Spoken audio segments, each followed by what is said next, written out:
Chào tất cả mọi người đang xem video. Hồ thủy sinh không chỉ là một hồ nước đơn thuần, mà nó còn là một tác phẩm nghệ thuật sống, với đầy sức sống và màu sắc. Mỗi lần ngắm nhìn hồ thủy sinh, chúng ta cảm nhận được sự kỳ diệu và sức sống không ngừng của thiên nhiên thu nhỏ trong chiếc hồ thủy sinh, nơi mà sự sáng tạo của con người hòa quyện với sức sống vô tận của thiên nhiên. Ngắm nhìn và tận hưởng vẻ đẹp sống động, đầy màu sắc của thiên nhiên, ngay trong không gian nhỏ bé của chúng ta. Để có được sự phát triển tuyệt vời nhất, chúng ta từng bước khám phá dần về tất cả các yếu tố ảnh hưởng đến hệ sinh thái của hồ thủy sinh.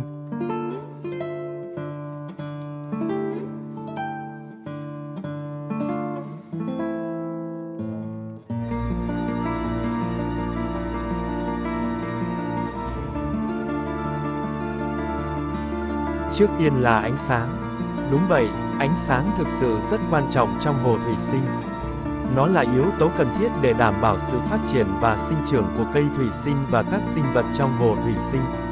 Ánh sáng không chỉ cung cấp năng lượng để cây thủy sinh quang hợp ánh sáng, mà còn ảnh hưởng đến quá trình hô hấp, chuyển hóa chất, cũng như quá trình sinh sản của các sinh vật trong hồ. Như cây cỏ cần ánh sáng mặt trời để phát triển và sinh trưởng, các loại cây thủy sinh cũng cần cung cấp đủ ánh sáng để duy trì màu sắc và hình dạng tốt nhất của lá. Để đạt được điều này, chúng ta cần sử dụng các loại đèn hồ thủy sinh chuyên dụng hoặc đèn LED có phổ ánh sáng tương đồng với ánh sáng tự nhiên. Các loại đèn này cung cấp ánh sáng tối ưu cho cây thủy sinh mà không làm tăng quá mức nhiệt độ nước trong hồ. Ngoài ra, chúng có thể điều chỉnh được mức sáng, màu sắc và thời gian chiếu sáng, giúp tạo ra môi trường sống lý tưởng cho cây thủy sinh và sinh vật trong hồ.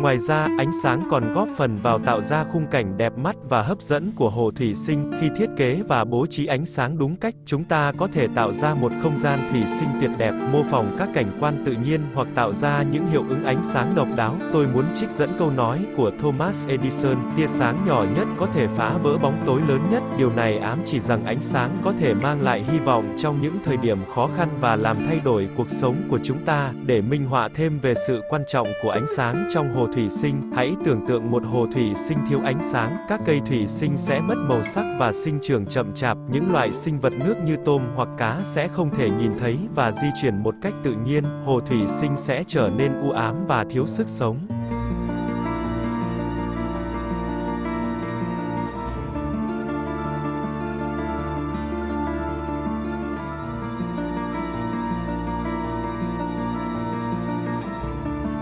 Ánh sáng là nguồn năng lượng đáng kể. Nó không chỉ làm tăng tính thẩm mỹ của hồ thủy sinh, mà còn khích lệ sự phát triển và sinh trưởng của cây thủy sinh và sinh vật nước. Cảm giác thú vị khi nhìn thấy hồ thủy sinh tràn đầy sức sống và màu sắc không thể diễn tả được. Vì vậy, hãy không bỏ qua sự quan trọng của ánh sáng trong hồ thủy sinh. Hãy đảm bảo rằng bạn sử dụng ánh sáng đúng cách và cung cấp đủ năng lượng cho hệ sinh thái của hồ thủy sinh phát triển. Hãy để ánh sáng là ngọn đèn dẫn đường cho một hồ thủy sinh tuyệt vời và thú vị. Chọn cường độ ánh sáng phù hợp sẽ tạo nên sự khác biệt trong vẻ đẹp và sức sống cho cây thủy sinh.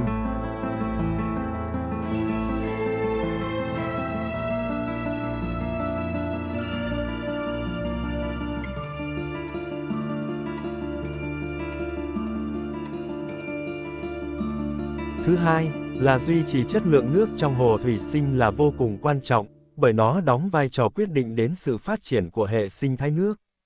Chất lượng nước tốt sẽ giữ cho cá và các loài thủy sinh khác khỏe mạnh và phát triển tốt, đồng thời tạo ra một môi trường sống tốt cho chúng.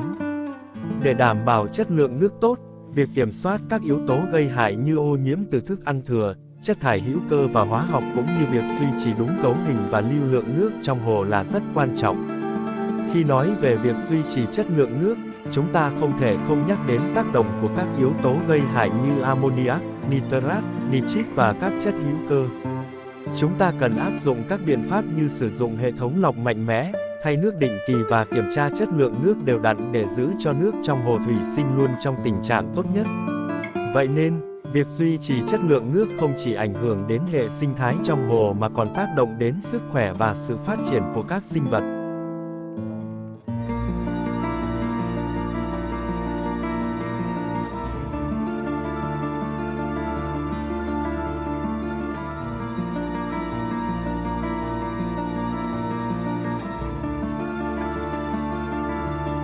Với vẻ đẹp tự nhiên của hồ thủy sinh, đó chính là lý do tại sao việc duy trì chất lượng nước trong hồ thủy sinh không chỉ là một trách nhiệm mà còn là một sứ mệnh của chúng ta. Chúng ta cần dành tình yêu và lòng kiên nhẫn để bảo vệ và duy trì sự trong sáng của hồ thủy sinh, để mỗi loài sinh vật trong đó có thể phát triển và sống trong môi trường tốt nhất. Nước là máu của trái đất, nước là nguồn sống và hỗ trợ cho tất cả các hình thức sống trong hệ sinh thái hồ thủy sinh. Đảm bảo chất lượng nước sạch và môi trường lý tưởng để các sinh vật tồn tại là điều rất quan trọng trong việc duy trì cân bằng sinh thái trong hồ thủy sinh.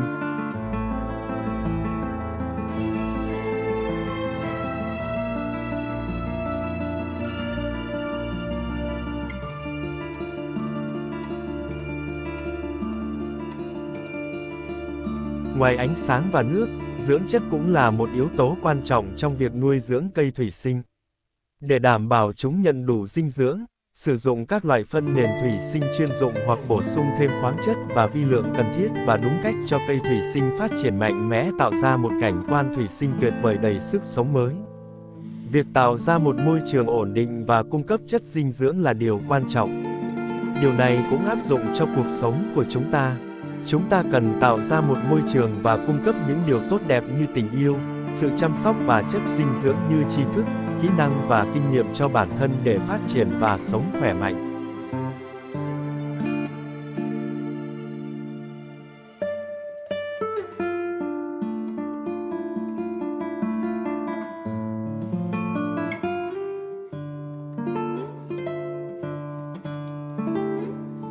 Khi hồ thủy sinh chúng được chăm sóc đúng cách với đầy đủ chất dinh dưỡng và được duy trì trong một hệ sinh thái cân bằng, chúng ta có thể thu được một hệ sinh thái thủy sinh tuyệt vời để người chơi thủy sinh thỏa sức đam mê hòa mình vào thiên nhiên cây cảnh trong chiếc hồ thủy sinh. Người ta thường nói rằng, thiên nhiên không phải là nơi để đến, mà là nơi để trở về. Và hệ sinh thái thủy sinh chính là một trong những cách để chúng ta trở về với thiên nhiên. Với đủ loại cây cảnh và các loài vật nhỏ bé trong hồ thủy sinh, ta có thể cảm nhận được sự sống động, sự bình yên và sự tự nhiên trong không gian sống thu nhỏ, cùng nhâm nhi ly cà phê tận hưởng thiên nhiên thay đổi trong chiếc hồ nhỏ nhỏ xinh xinh.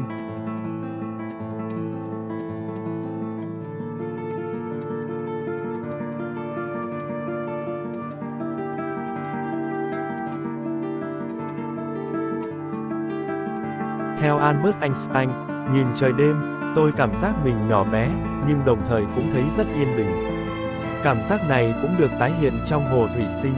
Một hồ thủy sinh cân bằng sinh thái có thể mang lại cảm giác yên bình, đem lại nhiều lợi ích cho cả con người và bản thân môi trường sống.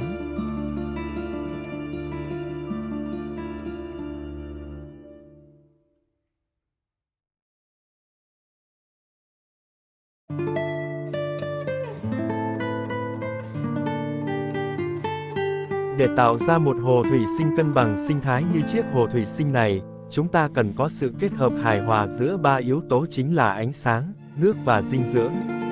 Yếu tố ánh sáng là quan trọng vì nó cung cấp nguồn năng lượng cho cây quang hợp và cho quá trình sinh tồn của sinh vật khác trong hồ.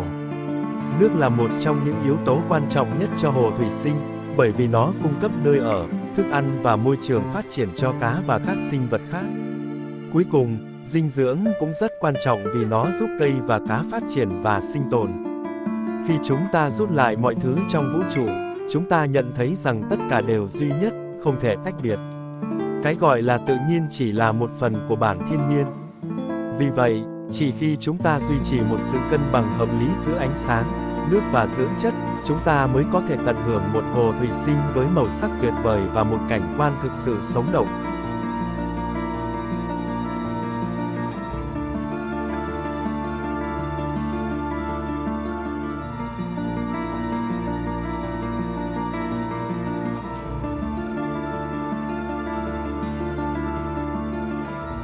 Với sự kết hợp hài hòa các yếu tố quan trọng trong hồ thủy sinh, chúng ta có thể nhìn thấy tình yêu và sự trân quý của con người đối với thiên nhiên.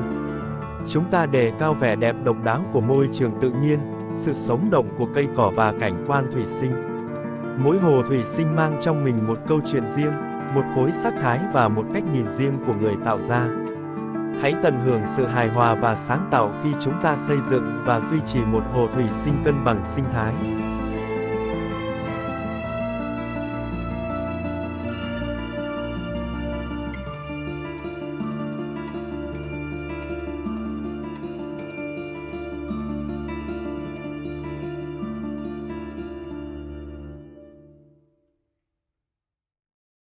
Một trong những lợi ích lớn nhất của hồ thủy sinh khi ổn định hệ sinh thái là giảm tần suất thay nước.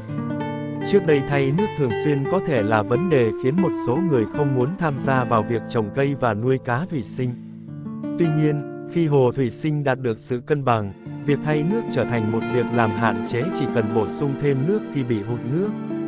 Điều này không chỉ tiết kiệm thời gian và công sức mà còn giữ cho môi trường hồ luôn ổn định và tạo ra sự phúc lợi cho các loài và sinh vật sống khác.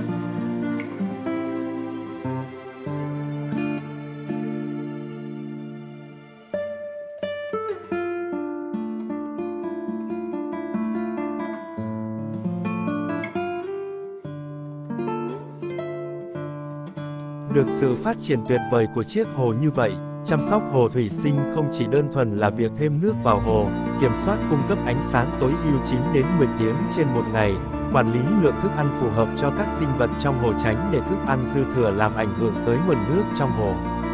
Đảm bảo cung cấp đủ dinh dưỡng cho cây thủy sinh phát triển, cần phải hiểu rõ về yêu cầu dinh dưỡng của từng loại cây. Cung cấp đủ dinh dưỡng cho cây và các sinh vật trong hồ thủy sinh phát triển tốt nhất trong hồ thủy sinh là món quà lớn nhất cho người chơi. Nhìn vào sự phát triển từng ngày, hồ thủy sinh trở nên đẹp hơn bao giờ hết. Hồ thủy sinh được chăm sóc đúng cách và kiên nhẫn, chúng ta mới thấy được vẻ đẹp và ý nghĩa của thiên nhiên phát triển từng ngày trong chiếc hồ nhỏ nhỏ xinh xinh từ việc đam mê chơi hồ thủy sinh.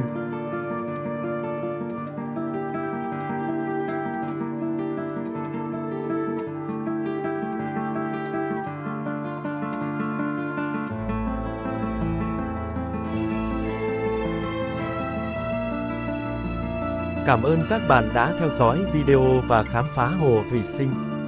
Hy vọng rằng video này đã truyền tải cho các bạn một chút kiến thức và cảm hứng trong việc chơi hồ thủy sinh để trồng cây và nuôi cá.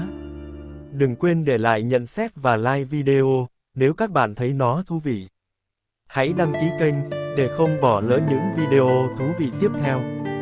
Hẹn gặp lại các bạn ở những video sau nhé.